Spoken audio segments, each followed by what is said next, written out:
So this is the side of the building on, what was this, Nimrod Road? Nimrod Drive? It must be, I think. Or is it Howe? No, not Howe Road. No, I think it's Nimrod. So this bridge you're saying was put in after? Yeah, I'm certain. You couldn't walk across here. Yeah, it was definitely here in the mid-80s, sort of 80, 85, 86. Yeah, they must have put it up afterwards. And these embankments were here, and what's fascinating is most of these trees were knocked down in the hurricane. Is that right? Yeah, when we had the hurricane in England, nearly all these trees were knocked down, so some of them are original, but some of them have been replanted, and they've grown within the 20 some odd years. Yeah. But yeah, I used to ride to school and Do most of it. thought this was state of the art when they built it. They didn't think of the aesthetics of it. The funny part is that when I was taking the shop, having a look at the shop and because it's just a hole in the wall when I first looked at it. Yeah.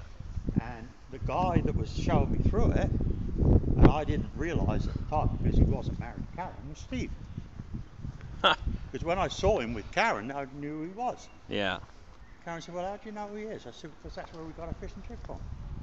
Yeah. From through him. And I'm pretty sure this, I can't remember if this interlocking paving was like this before or not. Yeah, it was. Was it? This stuff, yeah. This, when it was done, was extremely nice. Yeah, there's my. Oh no, here's my. No, your garage is over here. This is my garage.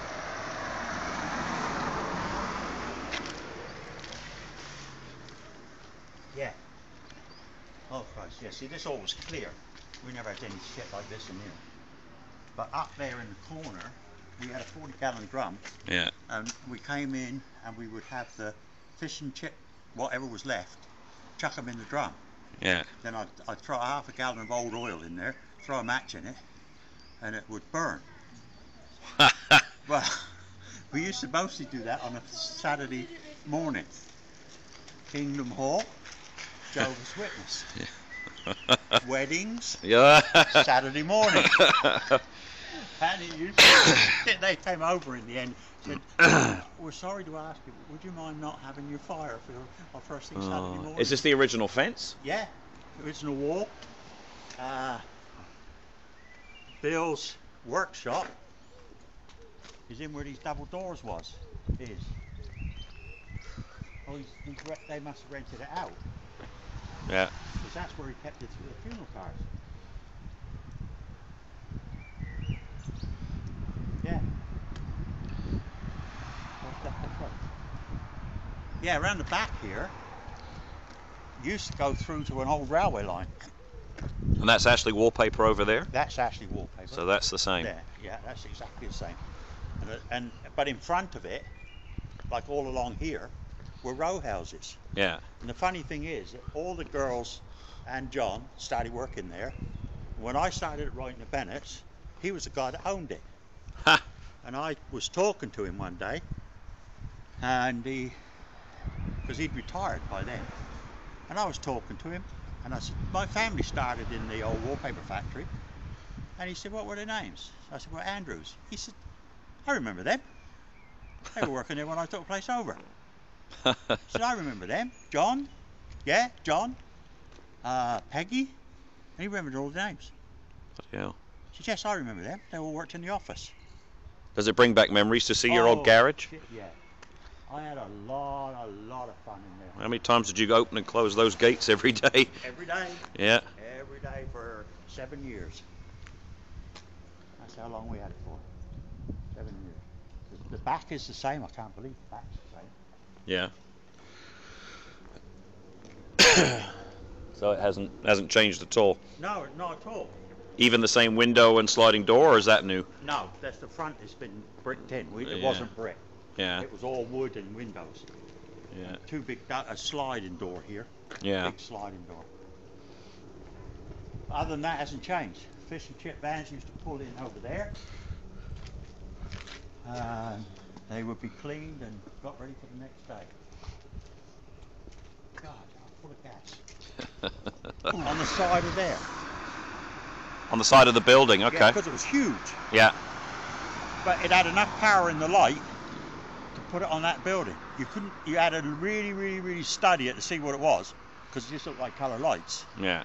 But if you really studied, you could see what I mean. They had about a 60-foot penis.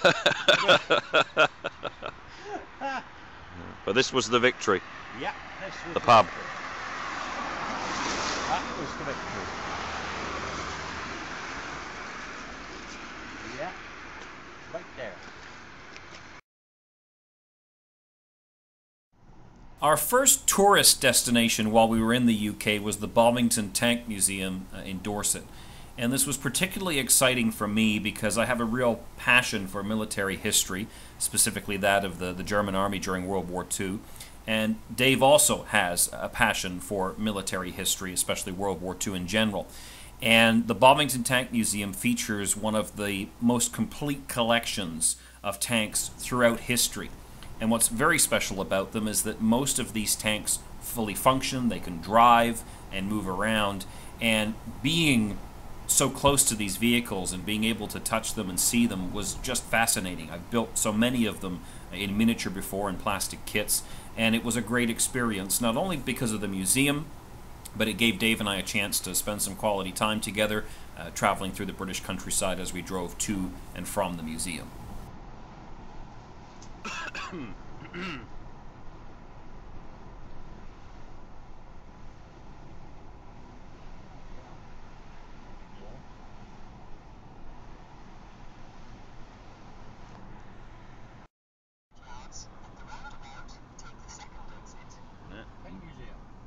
Or Monkey World, I don't want to go there.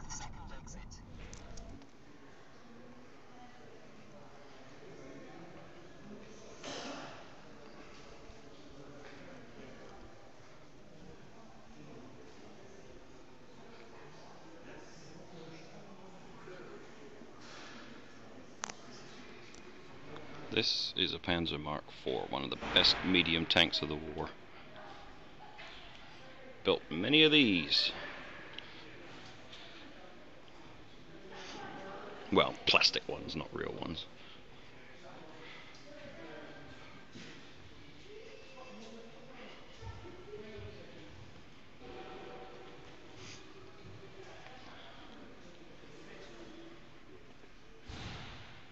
This is a German turret that was used for target practice, but look at the thickness of that steel. Yeah, it's hard. Solid. And it's sloped too, so because of the slope, I guess the effective thickness is actually bigger.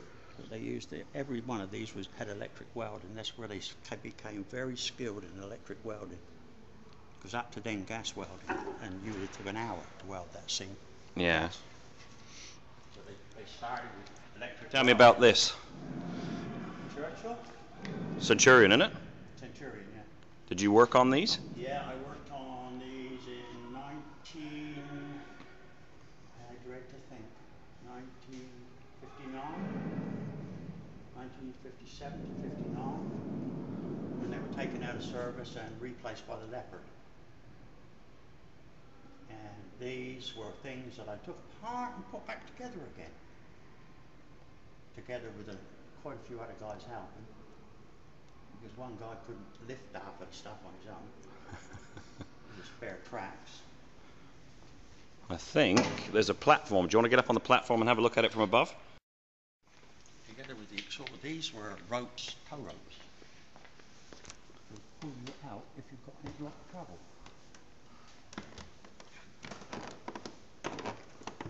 Well, you've got open back on this one.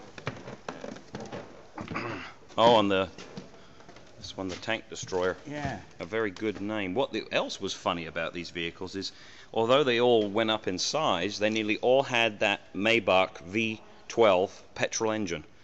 Nearly always petrol, hardly ever diesel. And that engine was in the Panther, the Tiger, the King Tiger. There was a variant in the Panzer IV, and then it was in this too, and they never changed it, which made them incredibly slow. What's interesting, There you go. underneath there is the engine. And to work on the engine, and this one is a little different. You have to take those out all the way along, and then you've got 5 guys who stand side by side along the back here, grab hold of those handles and lift, and it's hinged there, it will go there. If you wanted the front end, you have to do the same with that one. But to do that one, you have to take all the crap off the turret. The turret had to swing sideways and you could get it up.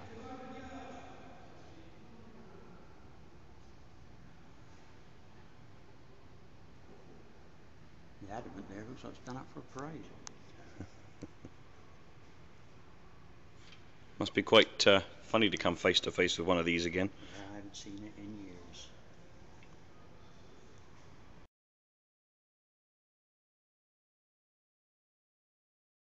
After returning from Bovington, Dave and I made a stop at St. Mary's Church in Rowner.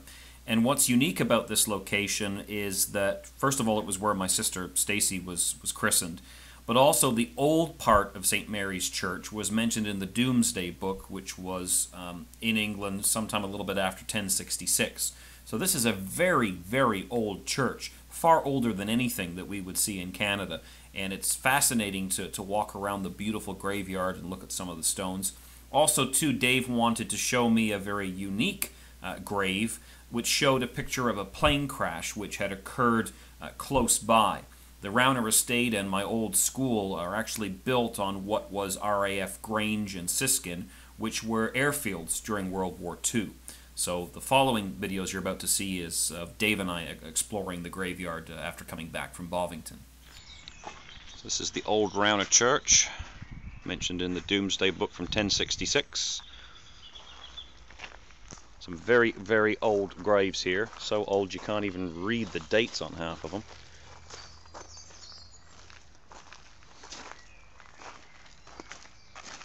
This one says I think that says 1821, I think. That's not that old. 7th of October, no, what year is that? Oh, I can't even read this one. Where's you got one that's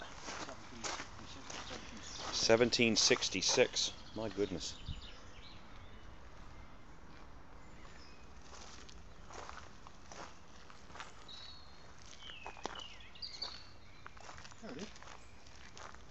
Aha!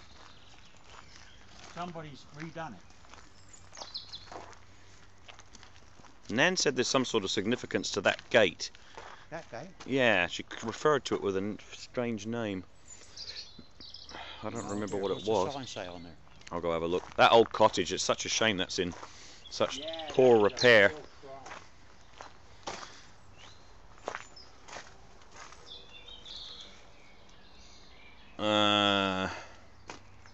Oh, no, don't say anything. That's to do with the church.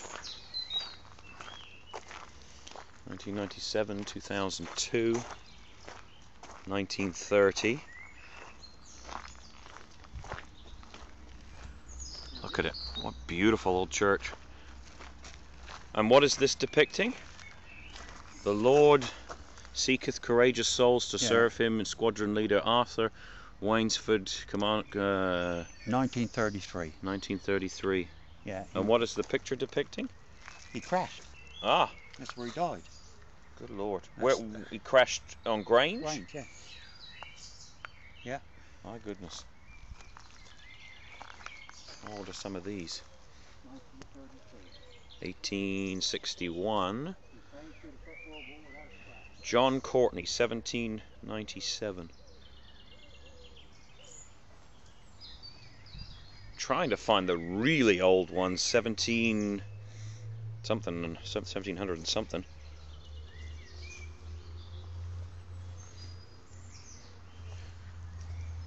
These are some tombs from 1891.